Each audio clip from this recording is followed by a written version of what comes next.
Hope so all these points 14 points were clear कि जो भी डेवलपिंग या अंडर डेवलप्ड कंट्रीज होती हैं जनरली वहां की इनकम बहुत कम होती है, ढेर सारे लोग वहां पे आपको गरीब मिलेंगे एंड सो ऑन। तो इन कैरेक्टरिस्टिक्स में किसी को कोई प्रॉब्लम तो नहीं है? पक्का? चलिए, सो लेट्स कंटिन्यू। ये सारे पॉइंट्स कर लिए थे हमने लास्ट क्लास में, ऑल 14 भी डिस्कस्ड। चलिए एक बार झटपट फिर से बताता हूँ। सो पीपल्स इनकम पर person income is very very very less in such type of countries. ढेर सारे लोग यहाँ पे बहुत गरीब होते हैं, बेसिकली रईस नहीं होते। बट ये कहने को इंडिया के कॉन्टेक्स्ट में, आप धारावी में जाके देखिए, कहने को लोग गरीब हैं और वो चावल वगैरह में, चावल नहीं, छोटी छोटी झोपड़ियों में रहते हैं और सबके घर में एसी भी लगा हुआ है और टाटा स्काई भी है और एप्पल का आईफोन भी है। तो ये बस किताब में लिखा हुआ है। Many people are very rich and many people are very poor, this is large income inequalities. And predominant occupation जो लोगों के पास हुआ करती थी दैट वाज एग्रीकल्चर, जिसकी वजह से इनका जो सोर्स ऑफ इनकम था that was very very very low. Growth rate of population is rampant, भयंकर पॉपुलेशन, हम दो हमारे दो वाली कहानी नहीं थी, हम दो हमारी दो चार क्रिकेट टीम वाली कहानी थी। तो इतने बच्चे पैदा कर लेते हैं गरीब लोग कि इनके पास खाने के लिए भी पैसे नहीं होते हैं। एंड डेफिशिएंसी ऑफ कैपिटल का मतलब जो बिजनेस में कंट्रीब्यूशन इनका होता है that is very less basically. Poor quality of human capital. Now what is human capital, ये सबको पता है? सिंपल एज दैट, जो स्किल आपके अंदर होती है बेसिकली। तो आपने मान लीजिए एमबीए कर लिया तो आपके अंदर एक स्किल डेवलप हो गई, आपने सीए कर लिया स्किल डेवलप हो गई, यूपीएससी क्वालिफाई कर लिया, मैनेजमेंट की स्किल्स आपने सीख ली, आईएएस का जॉब आपको मिल गया, तो दिस इज ह्यूमन कैपिटल। तो जिस देश में पढ़ाई लिखाई का ही बैंड बजा रहेगा वहां पे कभी भी बहुत ज्यादा ह्यूमन कैपिटल नहीं होगा। तो बुक में लिखा जरूर है, पढ़ जरूर लीजिएगा, बट ये पुरानी बातें हो गई। एज ऑफ टुडे इंडिया में ऐसा कुछ नहीं है। Traditional and less efficient means of production. हम आज भी गांव वगैरह में जो खेती करते हैं बहुत कम यूज होता है यूपी एमपी बिहार में ट्रैक्टर्स, थ्रैशर्स, पंपिंग सेट वगैरह का। ज्यादातर लेबर आज भी वहां मैनुअल है। The level of unemployment is very high as such. जब लेवल ऑफ अनएम्प्लॉयमेंट बहुत ज्यादा होगा तो लोगों की इनकम बहुत कम हो जाएगी। Productive level is very very very low. क्यों? लोग पढ़े लिखे हैं नहीं, ना खेती अच्छे से कर पाते हैं, ना इंडस्ट्रियलाइजेशन ठीक से कर पाते हैं, तो फैक्ट्रीज का आउटपुट भी बहुत ज्यादा नहीं है। The standard of living is very very very poor. लोगों को ठीक से खाने को खाना भी नहीं मिलता है, अच्छा साफ सुथरा पानी भी नहीं है, सैनिटेशन इज वेरी इम्प्रॉपर, और काफी लोग झोपड़पट्टी में रहते हैं। अब कितने तो यहाँ पे जो स्लम ड्वेलर्स वगैरह होते हैं ये जानबूझ के झोपड़पट्टी में रहते हैं ताकि इनको गवर्नमेंट के बेनिफिट्स मिलते रहे। और गवर्नमेंट भी हमारी कुछ मामलों में बड़ी चतुर है, काफी लोगों को यहाँ गरीब दिखाती है ताकि वर्ल्ड बैंक से ग्रांट डोनेशन मिलती रहे basically. Low quality of life. Low quality of life का मतलब जो लोगों की लाइफ एक्सपेक्टेंसी है, पहले लोग बहुत जल्दी मर जाया करते थे, 60-62 ईयर हुई राम राम सत्य, बट अब 75-80 तक सर्वाइव कर जाते हैं। और अब 65-70 वाला जो इंसान भी है वो देखने में प्रैक्टिकली उतना बूढ़ा नहीं लगता। जमाना था जब कुछ लोगों के बच्चे जब 11th-12th में पहुंचते थे तो वो ठीक ठाक बूढ़े लगने लग जाते थे, शादी तक तो पिताजी की टांग एकदम समझ लीजिए कब्र में जाने के बराबर हो जाती थी। Is it so today? आज ऐसा नहीं होता। क्यों? भाई खाना पीना थोड़ा बेटर हो गया है कुछ पर्टिकुलर सोसाइटीज में। इन्फेंट मोर्टेलिटी का मतलब क्या होता है? इन्फेंट मोर्टेलिटी का मतलब जो बच्चे पैदा होते हैं वो कम से कम 1 साल अगर अपना पूरा कर ले तो हम उसको बोलते हैं कि वो जिंदा रह गए। बट 1 साल के अंदर अगर पैदा हुआ बच्चा मर गया तो that is known as infant mortality. Got it clear? तो मोर्टेलिटी की जो डेफिनेशन है ये इंश्योरेंस से आई है, जिसका मतलब होता है the death rate. I repeat, the death rate, number of people dying every year out of 1000। Infant mortality का मतलब those kids, the newborn babies who are unable to complete their first year of birth only. Shortage of transport है। अब again जब से वंदे भारत, राजधानी express चलने लग गई, बसेस इतनी बढ़िया हो गई, तो आज के कॉन्टेक्स्ट में इंडिया में इनमें से मेरे को नहीं लगता कि कोई भी खास पॉइंट बेसिकली अप्लाई हो रहा है। जमाना था दिन में 3-3 4-4 घंटा बत्ती कट रहती थी, but today is it so children? अब ऐसा नहीं है। कम्युनिकेशन का प्रॉब्लम एक जमाने में पहले था, 25 साल पहले आपके घर में अगर लैंडलाइन फोन लगा है तो आपको 10 बार जाके एक्सचेंज में, टेलीफोन एक्सचेंज में बोलना पड़ता था, भाई फोन खराब हो गया आके ठीक कर दो। बट अब मोबाइल फोन का जमाना आ गया। Do we see any type of poor communication facility in India? No. तो पता नहीं बुक को क्यों नहीं चेंज करना चाहते, भगवान जाने। Unfavourable social structure and value system, what is this? आपके घर में जो हाउस हेल्प और मेड सर्वेंट आती है उनको त्योहार बहुत मनाना होता है, उनके घर में पार्टी बहुत होती है। What it clear? तीज का व्रत है, भाभी जी आज नहीं आएंगे, कल बकरीद का व्रत है नहीं आएंगे, फिर करवा चौथ का व्रत है नहीं आएंगे, इनको सारे फेस्टिवल मनाने हैं। तो this is called as unfavourable social structure system. तो I hope so all 14 points are well clear to all. पक्का? कोई डाउट तो नहीं इसमें किसी को?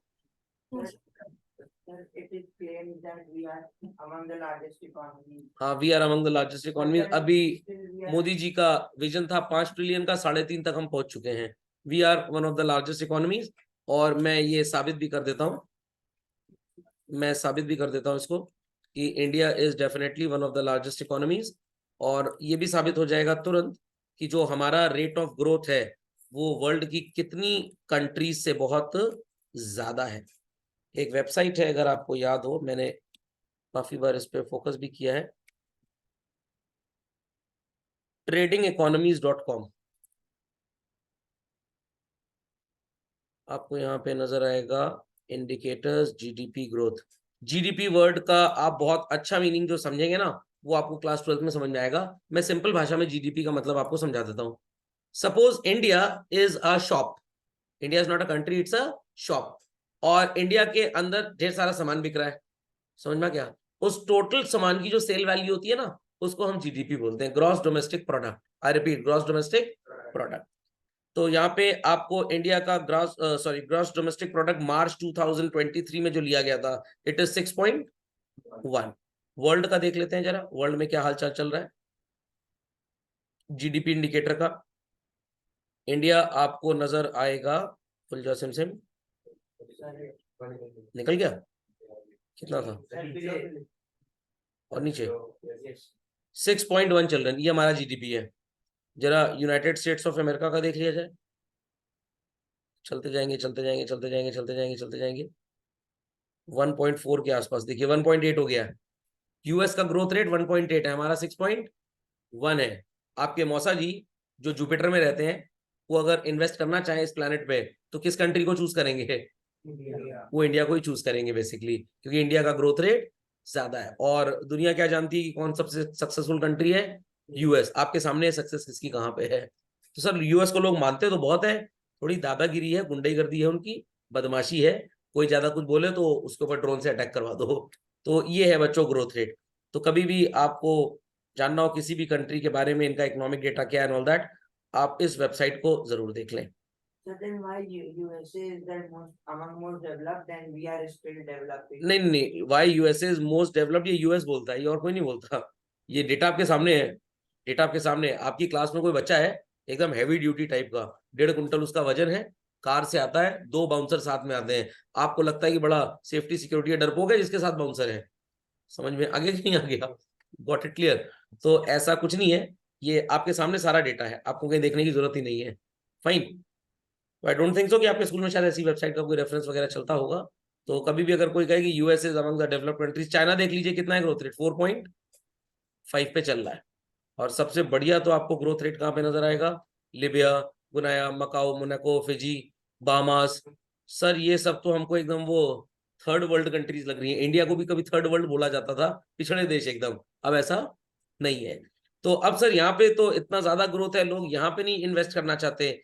मैक्सिमम तो अफ्रीकन कंट्रीज मेरे को नजर आ रही हैं। यहाँ पे ग्रोथ रेट क्यों ज्यादा है मैं बताऊं आपको। ये ग्रोथ रेट ज्यादा है, बट ये ग्रोथ इनकी बेनिफिट के लिए कभी भी नहीं है। बड़ी बड़ी कंपनीज बाहर से आती हैं, यहाँ पे अपनी फैक्ट्री सेटअप करती हैं।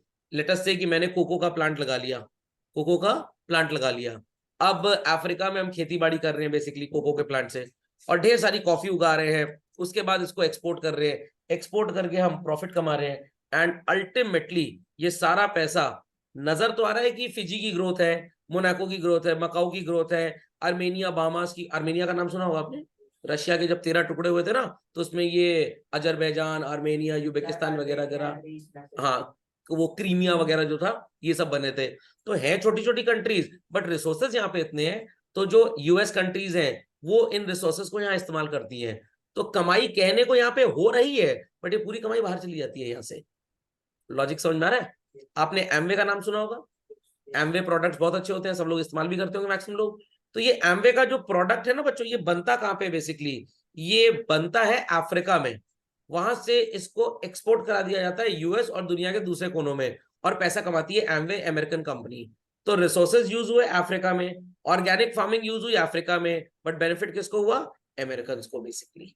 तो कहने को यहाँ पे ये Monaco, Macau, Guyana, Niger, Panama, Liechtenstein और सो कॉल्ड बिल्जी वगैरह की ग्रोथ है, बट रियलिटी में ये ग्रोथ इनको मिलती नहीं है। मान लीजिए मैंने अफ्रीका में कुछ गोल्ड माइंस खरीद ली, मैं गोल्ड एक्सट्रैक्ट करूंगा, लेबर वहां की यूज होगी, आउटपुट वहां पे होगा, बट उस गोल्ड को मैं दुनिया भर में बेचूंगा और मैं एक इंडियन हूं और मैं पैसा इंडिया लेके आऊंगा। तो ग्रोथ हुई जरूर है अफ्रीका में, बट उस ग्रोथ का अल्टीमेट इंपैक्ट किसको मिला? इंडिया को मिला, क्योंकि वहां पे पैसा री इन्वेस्ट हुआ ही नहीं बेसिकली। तो इसीलिए बेचारे गरीब के गरीब ही रह जाते हैं। समझ में आ गई बात? चलिए, तो इंडियन कॉन्टेक्स्ट में ये सब 12-14 पॉइंट जो लिखे हैं बकवास है, आज की तारीख में ऐसा कुछ होता नहीं है। इवन 3 साल पहले सीबीएसई के सिलेबस से तो पॉवर्टी नाम का चैप्टर ही हटा दिया गया, बिकॉज इंडिया में there is no poverty, basically है ही नहीं। आपकी मेड सर्वेंट के बाद आपसे महंगा मोबाइल होगा, उसको भी हर 6 महीने अपना मोबाइल चेंज करना होगा, तो किस बात की पॉवर्टी? कोई भी पॉवर्टी नहीं है। चलिए, so please put the heading in your copy, children, difference between developed and developing economies. आपको एक टेबल मिलेगा यहाँ पे डेवलप और डेवलपिंग इकोनॉमीज के कंपैरिजन का बच्चों।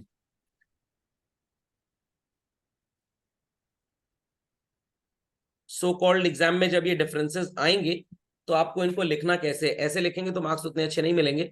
फॉर एग्जाम्पल 6 मार्क्स का क्वेश्चन आएगा तो टीचर 5 नंबर से ऊपर देगा नहीं 10 पॉइंट पे। आप एक कॉलम बेसिस का बनाएंगे, किसका?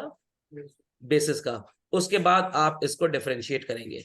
तो वेरी क्विकली हेडिंग लिख दीजिए, difference between developing and developed, और मैं बेसिस डिक्टेट करूंगा, बस आप उसको लिखिए, बाकी दो बुक में आपके पास है ही है। Quickly children. Yes sir. तो first basis of difference would be, children, per capita income. In developed economy it is high, but in developing or underdeveloped economy it is low. So आपने सुना होगा US में लोग बड़े rice हैं, सबके पास iPhone होता है एंड ऑल दैट। बच्चों, यूएस में आईफोन मिलता है 20,000 रुपए का, इंडिया में ये आईफोन मिलता है 1 लाख रुपए का। लोग कहेंगे नहीं सर ऐसा नहीं है, बिल्कुल ऐसा ही है। ये मैंने 3D में, 4D में, 5D में सब में देखा है। रिसेंटली लास्ट ईयर नवंबर में चिल्ड्रन, यूएस में हर साल नवंबर में एक सेल लगती है जिसको थैंक्स गिविंग सेल बोलते हैं, ब्लैक फ्राइडे सेल बोलते हैं, सुना होगा आपने। और वहां पे चीजें बड़ी सस्ती दी जाती हैं। सो ये जो आईफोन 14 इंडिया में आपको 1 लाख रुपए में मिलेगा, 512 गीगाबाइट्स वाला वर्जन, यूएस में उसकी रियल प्राइस सिर्फ 65,000 रुपए है। 22% की इंपोर्ट ड्यूटी लगती है, 18% का जीएसटी लगता है, 40% इस पे टैक्स है, तो ऑटोमेटिकली इंडिया में लगभग 95,000 टू 1 लाख का होता है। तो यूएस में ही होता है 65,000 का। जब ये ब्लैक फ्राइडे सेल लगती है, आपको 2 मोबाइल के साथ 2 मोबाइल फ्री में मिल जाते हैं, मतलब 50% डिस्काउंट। How much? 50% डिस्काउंट। तो आपको मोबाइल मिलेगा लगभग हाउ मच?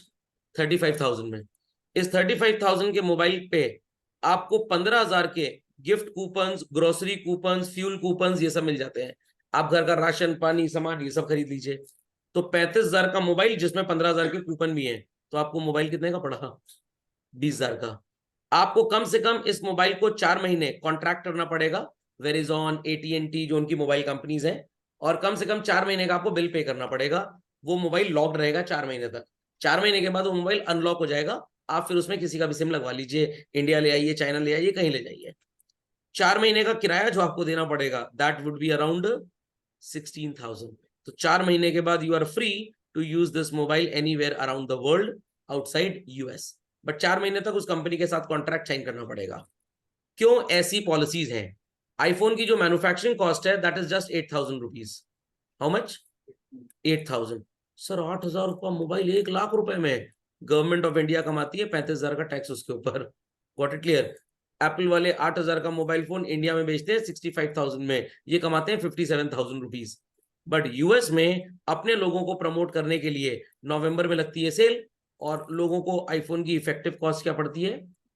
20,000। बाकी तो किराया है, किराया तो आपको इंडिया में भी देना पड़ता है, वहां पे भी देते हो basically. Fundamental logic is clear और not? Fundamental logic is clear. तो वहां पे आपको नजर आएगा कि हर इंसान, टैक्सी वाला भी है, सो कॉल्ड वेटर भी है रेस्टोरेंट में, क्या यूज कर रहा है? आईफोन यूज कर रहा है। आपको क्या लगता है अरे बड़े रईस टाइप के हैं? सिर्फ pump and show, artificial hype create की जाती है हर चीज की। They are super good at marketing everything, at marketing. ऐसा नहीं कि बर्गर हिंदुस्तान में नहीं बिकता था, बट जिस क्वालिटी का बर्गर मैकडॉनल्ड्स मार्केट करके बेचता है, जितना बढ़िया एम्बियंस होता है, जितना बढ़िया ऑरा होता है मैकडॉनल्ड के स्टोर्स का, वो इंडियन स्टोर्स कभी बना ही नहीं पाए। So it is just the marketing strategy which makes them to be the best out of any other country around the world. अब आपको लगता है सर बहुत सुंदर देश है, टीवी में तो आपको न्यूयॉर्क दिखाया जाता है, सैन फ्रांसिस्को दिखाया जाता है, गरीब वहां पे भी होते हैं, बर्गलरी, रेसिज्म जितना ज्यादा यूएस में बच्चों पूरी दुनिया में उतना कहीं पे भी नहीं है। आए दिन न्यूज में छपता रहता है, बच्चे रिवॉल्वर ले गए स्कूल में शूट कर दिया, यहाँ पे राइट्स हो गए एंड ऑल दैट। क्या इंडिया में सुना है आपने ये? इवन पाकिस्तान में इतना नहीं होता जितना वहां होता है, अफगानिस्तान में इतना टर्मोइल नहीं है जितना यूएस में है। तो it is just artificial hype, दूसरा हमसे आगे ना बढ़ पाए इसलिए हम ये सब हरकतें करते रहते हैं। Okay, next children, the next point, SOL, standard of living. तो standard of living under developed country में लो रहेगा और डेवलप में हाई होगा standard of living. Days were there when we were the students of class 11th और party होती थी हमारे बर्थडे में। तो कहाँ पे पार्टी होती थी भाई? स्कूल की कैंटीन में दोस्तों को कुछ खिला दिया, चुरमुरा खा लिया, या किसी सस्ते से रेस्टोरेंट में चले गए। आज इंडिया में, मैं छोटे छोटे शहरों की बात कर रहा हूँ, 3 स्टार और 5 स्टार में क्लास 2 और 3 के बच्चों की पार्टी होती है, महंगे महंगे रेस्टोरेंट में, जहां पे बिल आता है 10 से 15 हजार रुपए। अगर 10-15 दोस्त चले गए और हम कहते हैं कि India is a poor country. Poor country है? Is it a poor country? Absolutely not. हम जब स्कूल जाया करते थे, 1-2 बच्चे एक्सेलरेटेड ऑटोमेटेड व्हीकल से आया करते थे। आज मैक्सिमम बच्चे सीनियर सेक्शन में जाते ही व्हीकल से, साइकिल से जाने वाले बहुत कम हो गए। तो क्या इंडिया में ग्रोथ नहीं है? तो गलत होगा इंडिया को अंडर डेवलप्ड होना। It is a developed country. भरोसा ना हो तो tradingeconomics.com मेरी वेबसाइट नहीं है ना, आपकी वेबसाइट है, इंटरनेशनली एक्रेडिटेड वेबसाइट है, पूरी दुनिया इनको इस्तेमाल करती है। तो ये सिर्फ और सिर्फ यूएस की दादागिरी है। इंडिया, चाइना और सो कॉल्ड अगल बगल का पाकिस्तान, बांग्लादेश, इनको हमेशा गरीब बोलते रहो ताकि हमारी हाइप बनी रहे, हमारा भोकालबाजी बना रहे एकदम। What it clear? डेटा आपके सामने है, एकदम आपके सामने है। तो इसके खिलाफ हमको आवाज उठानी चाहिए कि भाई ये सब गलत पढ़ाया जाता है बच्चों को कि India is a developed economy नहीं है, अंडर डेवलप्ड है। एकदम गलत बात है ये। तो जब आपके स्कूल में चैप्टर्स चले तो जरा tradingeconomics.com का जिक्र जरूर करिएगा, प्रिंट आउट निकाल के ले जाइएगा, सर आई फाउंड दिस, ये क्या बोलता है। वाइड स्प्रेड पॉवर्टी, पता नहीं किस बात की पॉवर्टी है। हमारी तो मेड सर्वेंट बोलती है, भाभी जी संडे को नहीं आएंगे? भैया जी संडे को नहीं आएंगे, कहाँ जा रही हो? पीवीआर जा रहे हैं मूवी देखने, आदि पुरुष मूवी लगी है। तो आप कहाँ से इनको गरीब बोलेंगे? कहाँ से आप गरीब बोलेंगे? हमें अमेजोन की मेंबरशिप लेनी होती, 4 बार सोचते हैं पैसे खर्च करें कि ना करें। भाभी जी हमारे पास तो अमेजोन भी है, Z5 भी है, सब हमारे घर में, टीवी भी, अभी नया एलईडी टीवी खरीदा है हमने। कहाँ से wide spread property? No wide spread property. मैं एकदम अगेंस्ट हूँ इन सब पॉइंट्स के। So income inequality, some people are very rich and some people are very poor. Recently मैं आपको एक एग्जांपल देता हूँ। हमारे पड़ोस में एक वो मेड सर्वेंट नहीं होती, house help, she used to come, और कभी हम रोड पे चल रहे हैं तो नजर भी आती थी। परसों मैंने उसको देखा, ब्रांड न्यू एक्टिवा से वो आई। तो मैंने उससे पूछा तुमने खरीदी है? कह रही हाँ भैया जी, पैदल नहीं चल पाते थे, रिक्शा मिलता है, हम एक्टिवा खरीद लिए अपने लिए। सोचिए, मेड भी एक्टिवा से आती है 1 लाख रुपए गाड़ी से। मैंने कहा पैसे कहाँ से आए? कह रही 5-10 घर में काम करते हैं, सबसे 5-5 हजार रुपए एडवांस दे लिया, बाकी लोन करा दिए, ईएमआई देनी पड़ती है 4 हजार महीने की, बढ़िया चल रहा है सब कुछ। Can you say that there is some inequality? There is no inequality, no inequality. जो थोड़ी बहुत है भी वो मोदी जी ने पूरी कर दी। गरीब लोगों को हर महीने 2 हजार रुपए दे देते हैं, तो ये सब भी खा पी लेते हैं बेसिकली अपना। तो देयर इज नो पॉवर्टी, बिल्कुल नहीं। BPL card they have, BPL card they है, आपको तो चावल खरीदना पड़ता है 80 रुपए केजी, उनको मिलता है 2 रुपए किलो। What it clear? आपके पापा शुगर खरीदते हैं 45 रुपए केजी, उनको मिलती है 1 रुपए KG, they get it free of cost. तो आपके पापा मम्मी जो भी टैक्स पे करते हैं ना, वो इन्हीं गरीबों को मिलता है। प्लस ये गरीब अपने आप को जानबूझ के गरीब दिखा के और अनड्यू एडवांटेजेस गवर्नमेंट से ले लेते हैं। तो देयर इज नो इनइक्वालिटी। सब पॉइंट्स बकवास है। हाँ ये पॉइंट सही है, प्री डोमिनेंट एग्रीकल्चर ही चलता है सो कॉल्ड इन कंट्रीज में। तो आप अगला पॉइंट मार्क करेंगे बच्चों, source of employment. So in developing economy the source of employment is agriculture, but in developed economy it is industries and service sector. Under developed economy में ज्यादा contribution देश की कमाई में बच्चों एग्रीकल्चर सेक्टर का होता है, बट डेवलप्ड कंट्री में इंडस्ट्रियल सेक्टर का होता है। Next point is population.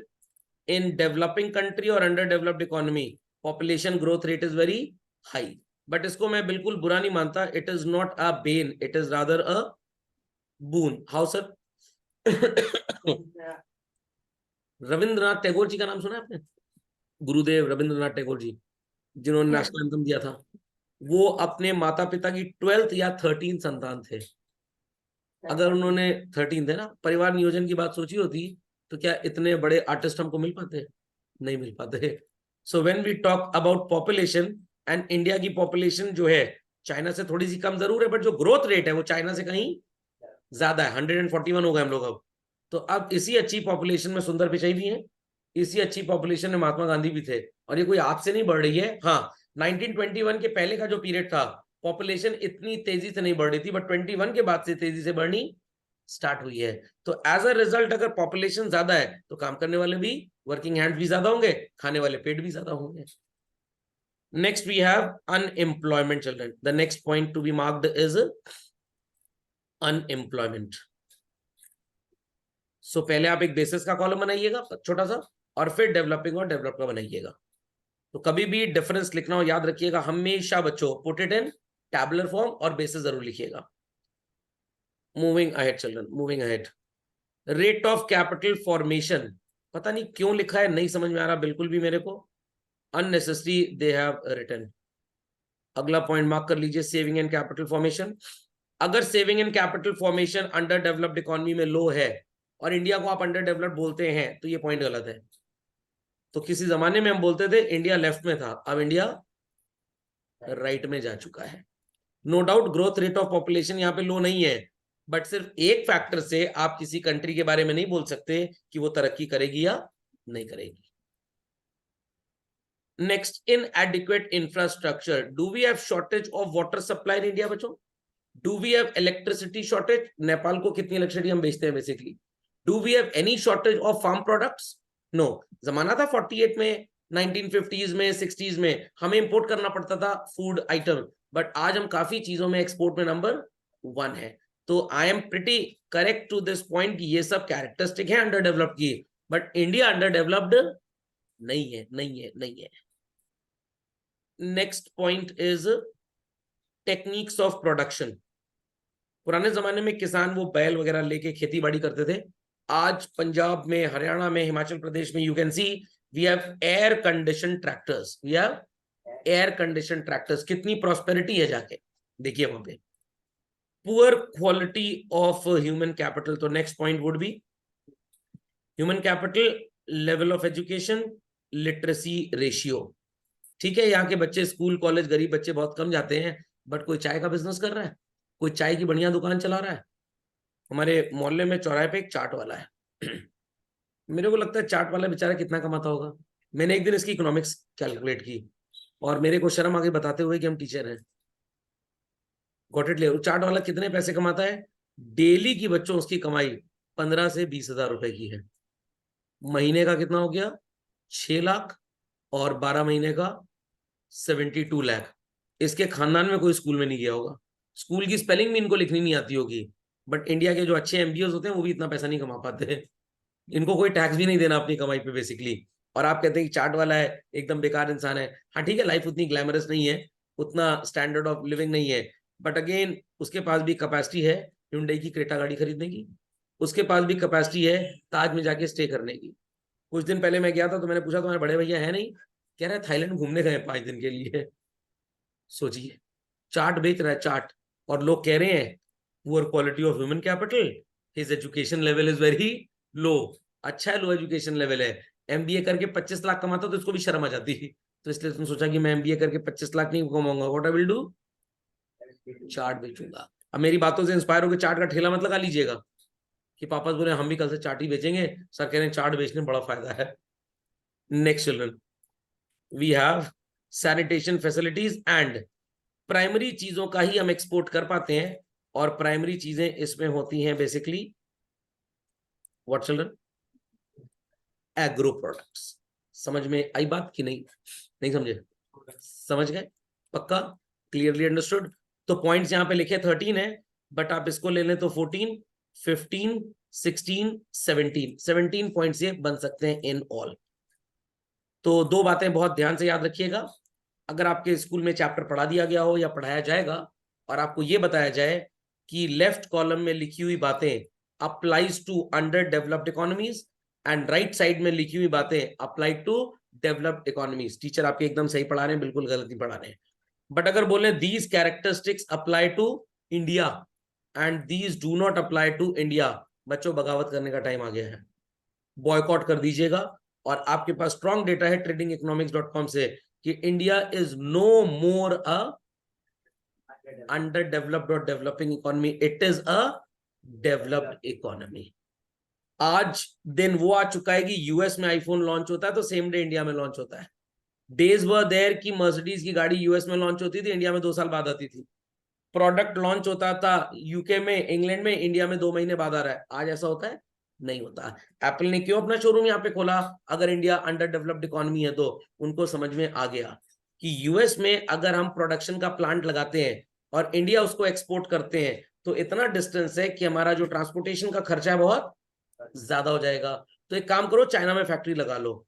जितना टाइम यूएस से इंडिया आने में लगेगा, चाइना से इंडिया आने में उतना टाइम नहीं लगेगा। शंघाई तो इंडिया से करीब है, चाइना मेनलैंड से बहुत इधर की तरफ है। अब उसके बाद जब कोविड आया तो समझ में आ गया कि भाई ये चाइना का नाटक किया गया है, तो चाइना के ऊपर अपनी डिपेंडेंसी हम नहीं रख सकते, क्योंकि चाइना में होता क्या, जो आपका ब्रांड नेम, कॉपीराइट, ट्रेडमार्क होता है ना, गवर्नमेंट उसका प्रोटेक्शन नहीं देती। इंडिया में मोटरसाइकिल आती है बजाज की पल्सर 1 लाख रुपए की, चाइना में बिकती है गल्सर के नाम से और आपको 30,000 में मिल जाएगी। चाइना में आपको हर चीज का डुप्लीकेट मिलेगा, कभी जाए तो देखिएगा, मेरा और आपका भी डुप्लीकेट वहां मिल जाएगा। हर डुप्लीकेट सामान वो बताते हैं वहां पे, और गवर्नमेंट प्रोटेक्शन नहीं देती ब्रांडेड कंपनीज को। वो जानती है कि कंपनी यहाँ पे अगर आई है तो अपनी गरज को आई है, क्योंकि सस्ती लेबर हमारे यहाँ और कहीं पे नहीं है। इवन चिल्ड्रन 2004-5 15-16 साल पहले की बात बता रहा हूं मैं, तब तो आईफोन नए नए आए थे बेसिकली। तो जब उस जमाने में 2005-6 में आईफोन नए नए आए थे, तो दिल्ली में गफ्फार मार्केट एक जगह है करोल बाग में, 7,000 रुपए का आपको स्मार्टफोन वहां पे मिलेगा। देखने में आईफोन होगा बट उसका ऑपरेटिंग सिस्टम एंड्रॉइड होगा। तो ये डुप्लीकेट आईफोन मिलते हैं वहां पे बेसिकली। कहां बनते हैं? चाइना में। इवन जब आईफोन 8 लॉन्च हुआ था उसके पहले उसकी फोटोज वगैरह आ जाती हैं।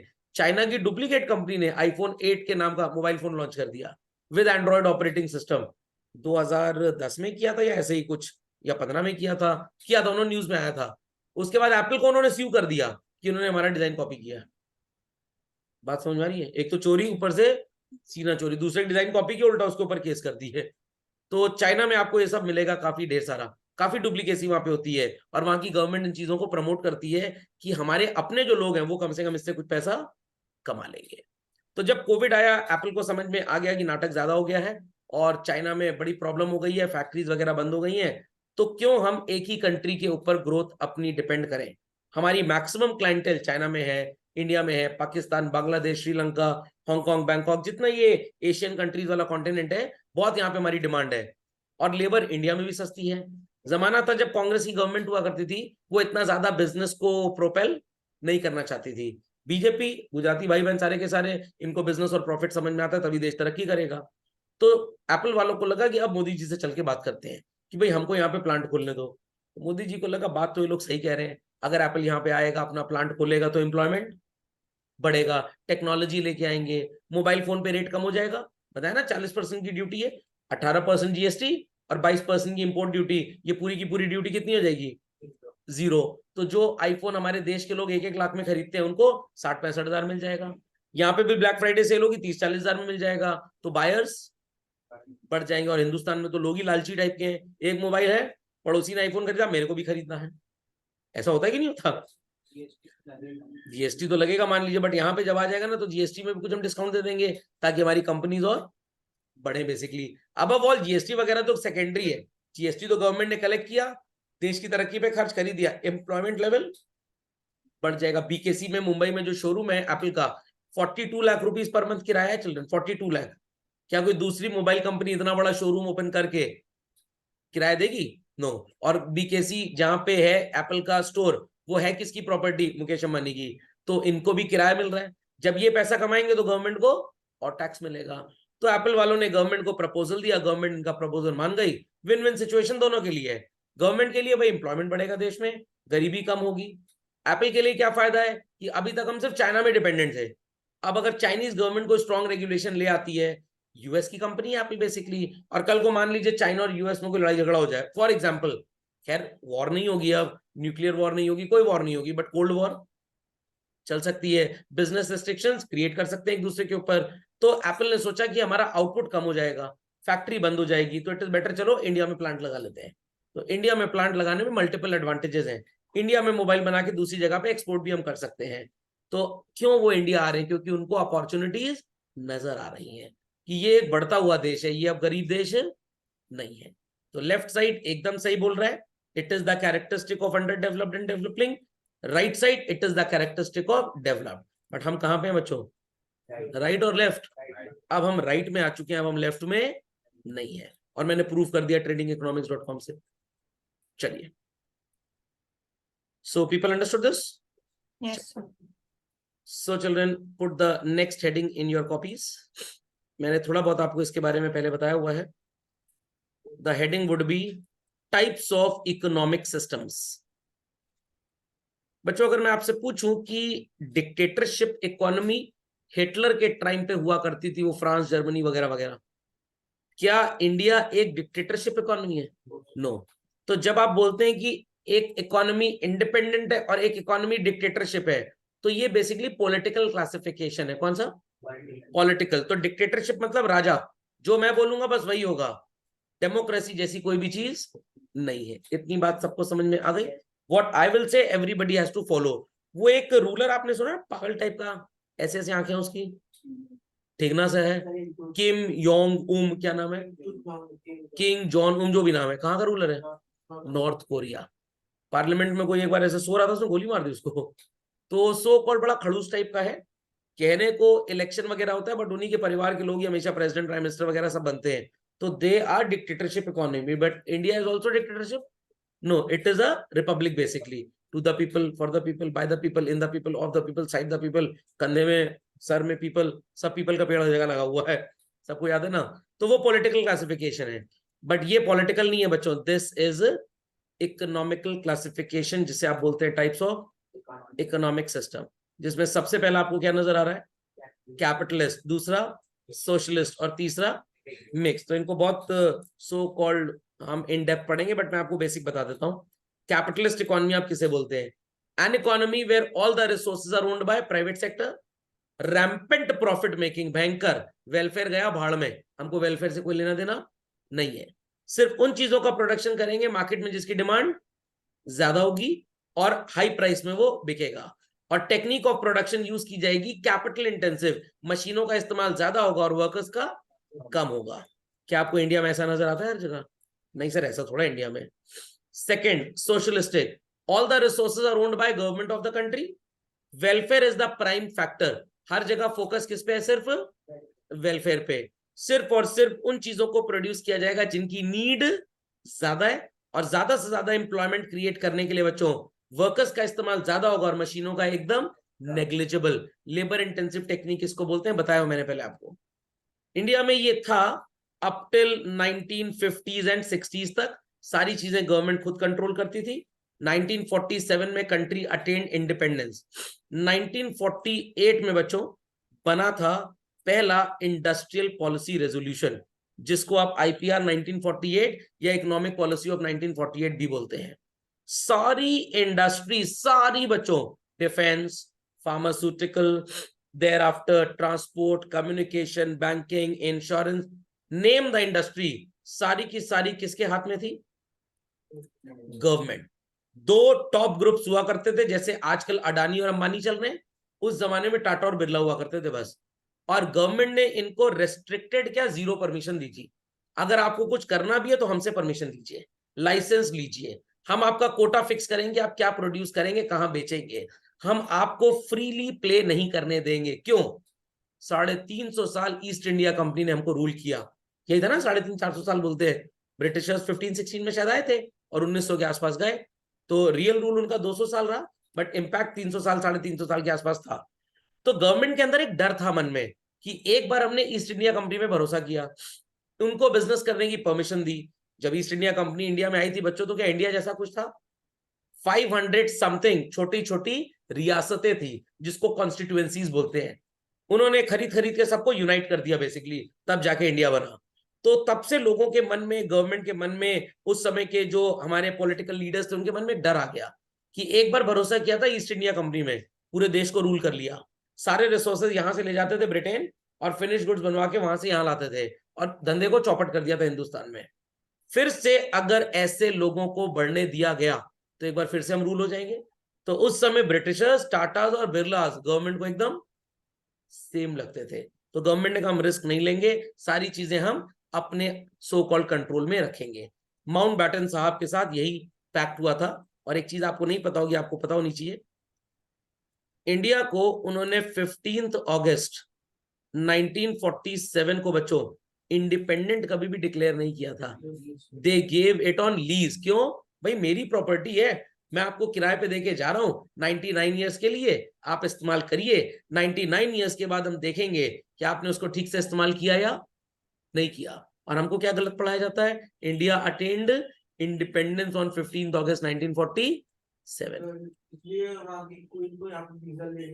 हाँ, और ये 2046 में, मतलब 23 साल बाद लीज अग्रीमेंट खत्म होगा। 2046 में ब्रिटिश डेलीगेट फिर से आएगा इंडिया, वो देखेगा कि इस लीज को रिन्यू करना है या नहीं करना। और सब नहीं किया तो हम सर फिर से उनके चंगुल में चले जाएंगे। डरने की जरूरत नहीं है, इतनी ट्रीटीज साइन हो चुकी हैं over the period of last 74-75 years कि ये जो अग्रीमेंट हुआ था it has become totally inoperative. हाँ सर, हमको तो सर हार्ट अटैक आ गया था, बट एक चीज अच्छी भी लोगों को फील हुई, सर हम ब्रिटिशर बन जाएंगे, ब्रिटिश पासपोर्ट आ जाएगा। Got it clear. तो ये लीज इन ऑपरेटिव हो चुकी है। भाई पहले तो रियासतें थी, एक राजा से कुछ खरीदा, दूसरे से कुछ खरीदा, तीसरे से कुछ खरीदा, ब्रिटिशर्स यही तो काम करते थे। याद है कि नहीं सबको, हिस्ट्री में पढ़ा होगा, शायद याद करके पढ़ते सब। तो भाई रियासत थी, ब्रिटिश से बनारस, मेरे को उन्होंने 10,000 रुपए दिए, बनारस खरीद लिया। तो छोटी छोटी 500, 550, 547 या 520 ऐसे ही कुछ रियासतें थी। 565 ओके, हाँ तो मेरी हिस्ट्री थोड़ी कमजोर है। 560 समथिंग रियासतें थी, सबको खरीदा, राइट फ्रॉम वो हिंदू कुछ पाकिस्तान वाला एरिया से लेके बांग्लादेश तक सारा, तो उन सबको यूनाइट किया। अब जब लीडर्स ने बोला नहीं भैया जाइए जाइए, अपना मतलब निकल गया, सारी रियासतें एक हो गई, अब इनसे लेना बहुत आसान है। इट्स जस्ट लाइक दैट कि मान लीजिए उस समय के जो लोग थे, जवाहरलाल नेहरू जी तो बहुत बाद में आए, बेसिकली ब्रिटिशर्स तो उनसे पहले आ चुके थे। तो अगर स्टार्टिंग में यूनिटी की बात होती तो इंडिया में यूनिटी थी नहीं, ब्रिटिशर्स आए, लोग भी चुपचाप बैठे, बड़े चतुर थे इंडियन, इंडियन इंटेलिजेंट शुरू से है, शुरू से। तो लोगों ने क्या सोचा, पहले इनको यूनाइट करने दो, यूनाइट करने दो, जब यूनाइट हो जाएगा तब हथियार लेंगे, क्योंकि तब लड़ाई सिर्फ ब्रिटिशर्स से करनी है। और उसके पहले 564 से लड़ाई करनी पड़ती थी, 565 थी ना, तो एक को अगर पूरा चाहिए तो 564 से लड़ाई करनी पड़ेगी। लेट ब्रिटिशर्स यूनाइट ऑल, फिर हम एक से ले लेंगे पूरा। नहीं समझे, समझ में आ गया? हाँ सिंपल एज दैट। और मान लीजिए सब्जी मंडी को ही गया, अब आपको सब्जी खरीदनी है, 10 दुकान पे जाना पड़ेगा, एक अंकल जी सब्जी खरीद रहे हैं, उनका झोला चुरा भाग जाओ, पूरी सब्जी आ गई आपके घर में एक साथ, आपको 10 जगह नेगोशिएट नहीं करना पड़ेगा। तो 1948 में गवर्नमेंट के मन में डर समा गया कि भाई हमने देश को अगर किसी के हाथ में दे दिया हम फिर रूल अप हो जाएंगे। चलता रहा सिस्टम, चलता रहा चलता रहा चलता रहा, आ गया बच्चों 1956, और गवर्नमेंट को पता लग गया हम बहुत कुछ ज्यादा कर नहीं पाए पिछले 8 साल में। पॉलिसी बनी, रेजोल्यूशन बने, मीटिंग हुई, सब कुछ हुआ, बट रिजल्ट वाज जीरो। जो हालात 48 में थे मोर और लेस वही हालात 56 में भी थे। सोचा गया क्या किया जाए, क्या किया जाए, थोड़ा सा लिबरल हो जाते हैं, थोड़ा सा प्राइवेट पार्टिसिपेशन बढ़ाते हैं, बहुत ज्यादा नहीं, बहुत ज्यादा नहीं, बस थोड़ा बहुत। 56 की पॉलिसी में ये काम किया गया, तरक्की मिली बहुत ही कम। 1990 तक, 56 से 1990 कितना हो गया, 34 ईयर्स, 34-35 साल में हालात ये हो गए कि हमको अपना गोल्ड तक वर्ल्ड बैंक को गिरवी रखने की हालत आ गई। हमारे यहाँ कोई भी इंडस्ट्रियलाइजेशन नहीं हो पाया ठीक से। गवर्नमेंट ने पॉलिसी बनाई, आप फैक्ट्री खोलो, जितना पैसा चाहिए होगा 1/4 हम कंट्रीब्यूट करेंगे। नेताजी के रिश्तेदार ने फैक्ट्री खोल ली, 1/4 पैसा आया तो फैक्ट्री में लगाने के लिए, बट नेताजी अपने घर ले गए उस पैसे को, वो फैक्ट्री में यूज नहीं हुआ। तो गवर्नमेंट की स्कीम बनी प्रमोट करने की बिजनेस कंसर्न्स को, बट बिजनेस किसने सेटअप किया, नेताजी के रिश्तेदार ने। नेताजी के रिश्तेदार ने बिजनेस सेटअप किया, गवर्नमेंट से फंडिंग लियो, पैसा खा गया पूरा का पूरा। अंडरस्टैंडिंग और नॉट? चाइना में आज भी होता है, गवर्नमेंट फंडिंग करती है बट लोग प्रॉपरली बिजनेस में उसको इन्वेस्ट करते हैं।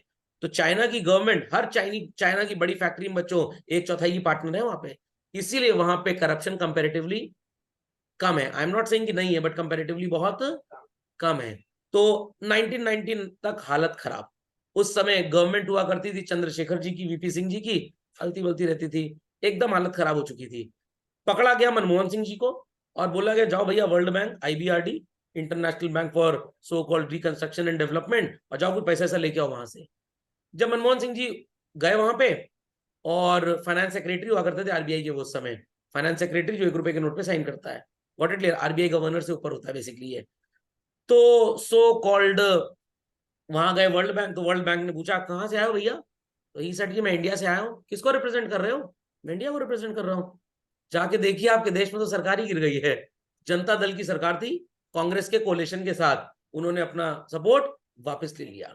देश की हालत निस्तो नाबूद, एकदम बर्बाद। जो हाल जिम्बाब्वे, पाकिस्तान और बांग्लादेश, श्रीलंका का आज हो रहा है, वही हाल इंडिया का था उस समय, एकदम हालत खराब।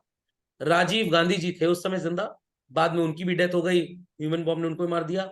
उसके बाद फिर कांग्रेस गवर्नमेंट फुल मेजोरिटी में आई, 1991 में गवर्नमेंट बनी, मनमोहन सिंह जी को बनाया गया finance minister, got it clear. PV Narasimha Rao ji prime minister थे और बोला भाई देश के लिए कुछ करना है, तो 1991 में बनी न्यू इकोनॉमिक पॉलिसी, जिसको IPR 1991 भी बोलते हैं। और सिर्फ 3 सेक्टर्स गवर्नमेंट ने अपने हाथ में रखे। कौन कौन से 3? एटॉमिक एनर्जी हम चलाएंगे, रेलवेज हम चलाएंगे और डिफेंस हम चलाएंगे। इसमें प्राइवेट पार्टिसिपेशन नहीं होगा, क्योंकि एटॉमिक एनर्जी में अगर प्राइवेट पार्टिसिपेशन कर दिया तो दिवाली में लोग एटम बम बेचेंगे दुकान पे। समझ में आ गया? Got it clear. तो ये 3 हम चलाएंगे। बाकी फर्टिलाइजर और माइनिंग, ध्यान से सुनिएगा, फर्टिलाइजर और माइनिंग ये प्राइवेट सेक्टर को दिया, बट कोटा हम फिक्स करेंगे कि आप कितनी माइनिंग कर सकते हैं। नहीं तो पता लगा नदी से पूरी बालू निकाल ली गोमती रिवर से, गंगा रिवर से, और पुल धड़ाम से गिर गया नीचे, तो हम आपको वॉच डॉग की तरह देखते रहेंगे। इसके अलावा communication, transport, banking, insurance, pharmaceutical, hospitality, road development, public works, water supply, electricity, पूरा का पूरा प्राइवेटाइज कर दिया। टाटा पावर, रिलायंस एनर्जी सब कूद गए मैदान में। तो 91 में दीवारें, गेट खोल दिए गए, आने दो बाहर से जितना पानी आ रहा है, आने दो जितना पैसा बाहर से आ रहा है। नहीं तो 91 से पहले, I was in class 5 in 1991, Pepsi और कोक जैसे प्रोडक्ट इंडिया में नहीं होते थे। ये जितना डोमिनोज, पिज्जा हट, मैकडोनल्ड आपको नजर आ रहा है बच्चों, ये सारा का सारा 1991 की पैदावार है। 47 लाख टन सोना 1990 बच्चों प्लेन से अपलिफ्ट किया गया था वर्ल्ड बैंक, और कितना 9 की 9,500 करोड़ रुपए हम उनसे उधार लेके आए थे। और काफी लोग मनमोहन सिंह जी के और PV नरसिम्हा राव जी की गवर्नमेंट के अगेंस्ट चले गए। क्या कर रहे हैं? इतना फॉरेन पार्टिसिपेशन इंडिया में अगर आ गया, फॉरेनर्स इतनी फैक्ट्रीज यहाँ पे लगा लेंगे, हमारा धंधा तो एकदम बंद हो जाएगा। ऐसा हुआ बच्चों? नहीं हुआ, उल्टा यहाँ के बिजनेसेस और डेवलप हो गए। कि भाई अगर रोल्स रॉयस इंडिया में 10 साल पहले आके प्लांट लगाता है, उनके मैनेजिंग डायरेक्टर और CEO तो सो कॉल्ड फॉरेन कंट्री से, जर्मनी से, फ्रांस से, US से, UK से आएंगे, बट मिडिल लेवल ऑफिस और लो लेवल वर्कर्स कहां से हायर किए जाएंगे? इंडिया से। गूगल ने अपना ऑफिस इंडिया में खोल दिया, top 2-3 employees will be from US, but majority 200 लोग कहां से हायर करेंगे? वो इंडिया से। तो मनमोहन सिंह जी ने बोला आने दो लोगों को, आने दो, आने दो, आने दो। इट्स जस्ट लाइक दैट कि 48 में आप पैदा हुए, मम्मी ने कहा बाहर बारिश हो रही है, कमरे से बाहर नहीं जाना है। 56 में मम्मी ने आपको थोड़ा छत तक जाने की परमिशन दे दी, बट आप उतना एंजॉय नहीं कर पाए। हमको तो सड़क पे जाके छपाछप करना है, तब हम एंजॉय कर पाएंगे। समझ में आई बात की नहीं? तो देश की तरक्की बच्चों इस तरह से लिखी गई। तो had there be no person like doctor Manmohan Singh ji, तो आज हम और आप वही खादी का कपड़ा पहन रहे होते, लस्सी और मट्ठा ही पी रहे होते, कभी आईफोन जैसा प्रोडक्ट, कभी पेन ड्राइव जैसा प्रोडक्ट, लैपटॉप जैसा प्रोडक्ट हमको कभी मिला ही ना होता। तो ये था आपका पॉलिटिकल क्लासिफिकेशन। तो as of today children, India is a mixed economy. Private sector को लाइसेंस दिया जाता है, प्राइवेट सेक्टर को परमिशन दी जाती है, चलो तुम प्रॉफिट कमा लो, हमको उस पर टैक्स दे दो, हम उस टैक्स से पब्लिक का वेलफेयर कर देंगे। तो गवर्नमेंट की हरकतें सोशलिस्टिक, अडानी जी और अंबानी जी की हरकतें कैपिटलिस्टिक, सबकी हरकतें मिला दें तो मिक्स्ड इकोनॉमी। तो China is also a mixed economy children, UK is also a mixed economy, India is also a mixed economy. US की अगर हम बात करें, कहने को कॉन्स्टिट्यूशनली तो मिक्स्ड है, बट ज्यादातर हरकतें वहां पे प्रॉफिट मेकिंग की तरफ ही है। समझ में आ गया? गवर्नमेंट बिजनेस को बहुत प्रमोट करती है वहां पे, और अगेन ऐसा नहीं कि वहां गरीबी नहीं है, गरीब वहां पे भी है, बट लोग अपने दम पे इतना पैसा वहां कमा लेते हैं कि गवर्नमेंट की हेल्प की ज्यादा जरूरत है नहीं बेसिकली। तो यू कैन से कि इकोनॉमिक्स का स्टूडेंट बोलेगा US is a capitalist economy. समझ में आ गई बातें चलन? सबको क्लियरली अंडरस्टूड? चलिए, Russia can also be the example of mix. आजकल सब मिक्स्ड है, बट अगर आप किसी कंट्री का कॉन्स्टिट्यूशन पढ़े ना तो आपको नजर आएगा लिखा हुआ India is a mixed economy, US mixed है, चाइना मिक्स्ड है, रशिया इज सोशलिस्टिक। बट इतनी ह्यूमन ट्रैफिकिंग होती है वहां पे कि सो कॉल्ड इतना बच्चों को इंपोर्ट एक्सपोर्ट किया जाता है, ह्यूमन ट्रैफिकिंग बहुत होती है वहां पे। तो क्या बच्चों सोशल वैल्यूज नजर आती है? कहने को Russia is a socialist economy, reality में है ही नहीं। ये सारी की सारी डिक्टेटरशिप है, जो मिस्टर पुतिन बोलते हैं होता वही है। तो इकोनॉमिक्स से क्लासिफिकेशन में प्रॉफिट मेकिंग है, मशीन का यूज ज्यादा, वर्कर्स का use come, it is capitalist. और अगर वर्कर्स का यूज ज्यादा है, वेलफेयर एक्टिविटीज ज्यादा है, तो we call them as socialist economy. तो नटशेल में कुछ कुछ होता है, सबको समझ में आ गया? पक्का? Yes. चलिए, तो एक नजर हम सो कॉल्ड इस सेक्शन पे जरा डाल लें, फिर आगे चलते हैं। तो capitalist economy is an economy in which children productive resources will be owned by only and only private individuals. और ये सिर्फ और सिर्फ किस लिए काम करते हैं? प्रॉफिट के लिए। स्टेट इंटरवेंशन, सर इसका क्या मतलब होता है? यहां पे स्टेट शब्द का मतलब है बच्चों गवर्नमेंट। थोड़ा सा मैं इसको और क्लासिफाई करूंगा। एग्जैक्टली स्टेट शब्द का मतलब आपको नजर आएगा children, constitution of India part 3 article 12 में जो बोलते हैं जो हमारा पार्लियामेंट है, जुडिशरी है, लेजिस्लेचर है, ये सारा का सारा कहां पे आता है? स्टेट में। हाई कोर्ट और सुप्रीम कोर्ट अगर एडमिनिस्ट्रेटिव फंक्शंस करे, सर जैसे जुडिशरी का एग्जाम कंडक्ट करा लिया पीसीएसजे का, लोगों को कहीं नौकरी दिलवानी है तो हाईकोर्ट ने एग्जाम कंडक्ट कराया, यहाँ पे हाईकोर्ट सुप्रीम कोर्ट को भी क्या बोलेंगे आप? स्टेट। वैसे ये स्टेट की डेफिनेशन नहीं आते। Life insurance corporation, oil and natural gas corporation, Bharat संचार निगम लिमिटेड, गवर्नमेंट की दुकानें ना, ये सब बिजनेस सेंटर्स हैं, they all are also governed in state basically. और इनकी हरकतें सिर्फ और सिर्फ होती हैं सो कॉल्ड प्रॉफिट मेकिंग के लिए, और ये ज्यादातर अनप्लैंड और अनकोऑर्डिनेटेड होते हैं। एयरटेल ने टावर लगाया 4G का 1 साल पहले, लाइफ थी 5 साल, 5G आ गया, तुरंत टावर हटा के नया लगा दिया, नुकसान तो हुआ। क्या सुनील भारती मित्तल जी की जेब से कुछ पैसा गया है? मरा बेचारा वो शेयर होल्डर जिसके पैसे कंपनी में लगे हैं। What it clear? But BSNL वाले ये हरकतें नहीं करेंगे। जब तक पूरा एडवांटेज मिल नहीं जाएगा तब तक हम रिसोर्स को बर्बाद नहीं करेंगे। तो बातें याद रखिएगा बच्चों, productive resources are earned owned by private sector, profit making is there, state intervention is negligible, activities are most unplanned and uncoordinated. तो अगर आपको शॉर्ट आंसर आता है तो आप इतनी चीजें लिख सकते हैं with one more point, that is called as minimum interference by the government. Minimum interference by the government, समझ में आ गया? तो जो अडानी अंबानी काम करते हैं ना, it belongs to what children? Capitalist. But हमारी कंट्री में ऐसा नहीं होता, हमारी कंट्री में ये भी है और वेलफेयर के लिए गवर्नमेंट भी है। तो our system is mixed economic system. समझ गए सब लोग बच्चों? Sir, what is the difference between state intervention and minimum interference by government? State intervention का मतलब होगा कि गवर्नमेंट यहाँ पे सो कॉल्ड कम से कम दखल अंदाजी करेगी। समझ में आ गया? अगर अडानी जी ने लेटर से मोबाइल फोन का प्लांट लगाया और मोबाइल फोन उनका आईफोन के बराबर है, और अब उन्होंने मिनिमम प्राइस ही 2.5 लाख रुपए रखी है, गवर्नमेंट कहेगी भाई 2.5 लाख का बेचने थोड़े जो मिडिल इनकम लोग हैं वो नहीं खरीद पाएंगे, तो आप एक काम करिए 50% ऑफ द स्टॉक 50,000 में बेचिए, बाकी आपको 2.5 लाख 5 लाख जितने में बेचना है बेचिए। तो गवर्नमेंट की थोड़ी बहुत बातें सुनी जाएंगी।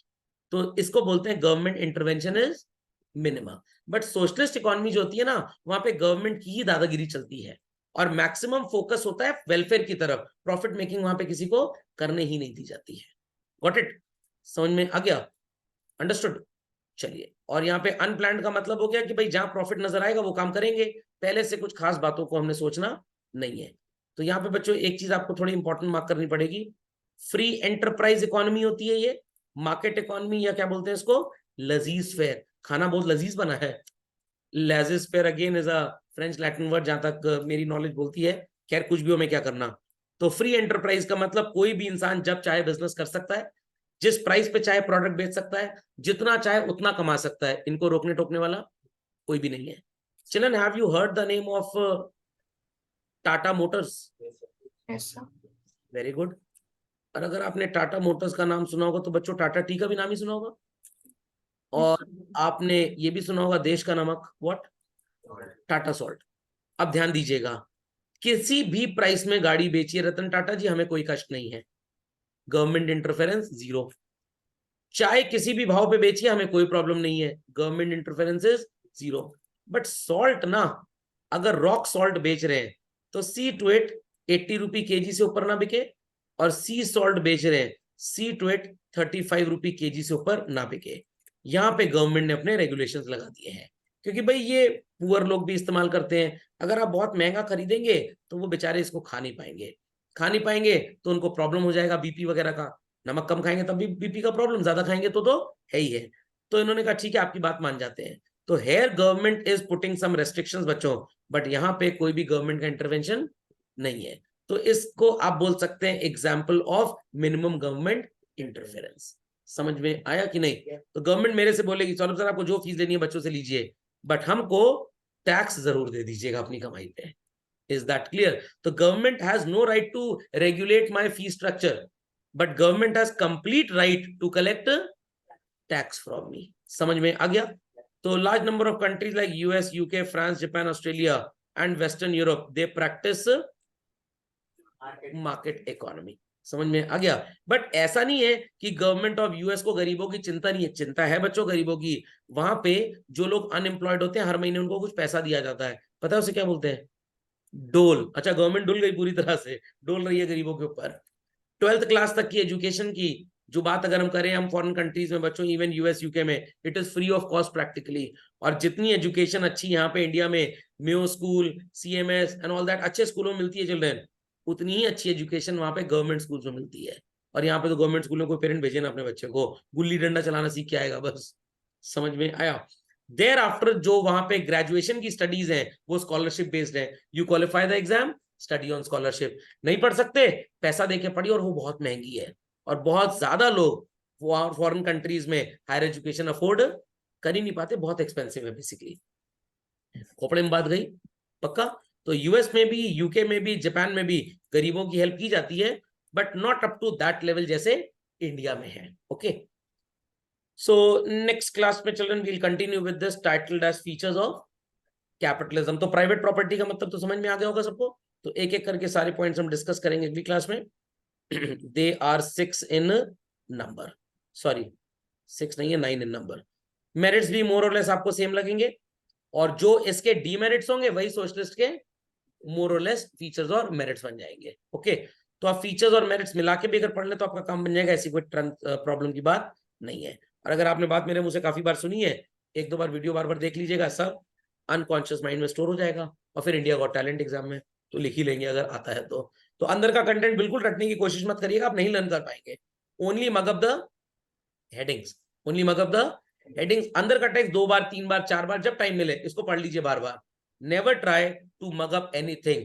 इतना ब्रॉड है, इतना ब्रॉड है कि रटना मुश्किल ही नहीं नामुमकिन है, जैसे डॉन को पकड़ना। समझ में आ गई बात? चलिए, तो आज की सेवाएं समाप्त होती हैं। Any queries please ask.